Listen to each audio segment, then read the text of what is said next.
কালকে আমি একটি বড় দলের খেলা দেখছিলাম ফুটেজ, তাতে দেখছিলাম লোক হয়নি। তারা জিতেছে, ডার্বিও জিতেছে, তারা তাও তো সেই অর্থে লোক আসছে না। আপনার মোহনবাগান ময়দানে সবচেয়ে ভালো মাঠ তৈরি করে প্রত্যেক বছর 40 লক্ষ টাকা খরচা করে, কিন্তু প্রপারলি পুরো যতক্ষণ না রিপেয়ারিং হচ্ছে ততক্ষণ আমরা এই মাঠ নিয়ে অন্য কোনো কিছু চিন্তা করি না। মোহনবাগান একমাত্র আইএসএল এর দল যারা নিজেদের মাঠে প্র্যাকটিস করে। অন্য কোনো বড় দল সিনিয়র টিম নিজের মাঠে প্র্যাকটিস করে না, কারণ তারা সেই মানের মাঠ তৈরি করতে পারে না, এটা মোহনবাগান তৈরি করে। মোহনবাগান কাছে সবচেয়ে গুরুত্বপূর্ণ হচ্ছে আইএসএল খেলা এবং চ্যাম্পিয়ন হওয়া। তো মোহনবাগান সেই দিকেই দেখছে।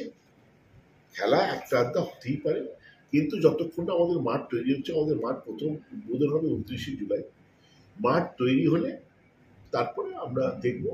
আইএফএর তরফ থেকে যদি কোনো আসে, তবে দুপুর 3টের সময় খেলা হলে আমরা পক্ষপাতী নই, কারণ দুপুর 3টের সময় 3.5 লোক হচ্ছে, তাতে কোনো মানুষও আসবে না এখানে ময়দানে। কেন কালকে আমি একটি বড় দলের খেলা দেখছিলাম ফুটেজ, তাতে দেখছিলাম লোক হয়নি। তারা জিতেছে, ডার্বিও জিতেছে, তারা তাও তো সেই অর্থে লোক আসছে না। আপনারা দেখছেন যে বাইরে বিরাট যে আগের মতো লাইন পড়ে, সেরকম লাইন পড়ছে।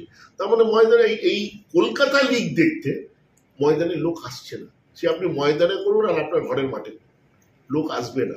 কলকাতা লিগ যেভাবে চলছে তাতে আসবে না। তো সেই জন্য কলকাতা লিগ যদি সঠিকভাবে হয় তখন সঠিকভাবে আমরা চিন্তা ভাবনা করি। Extra time.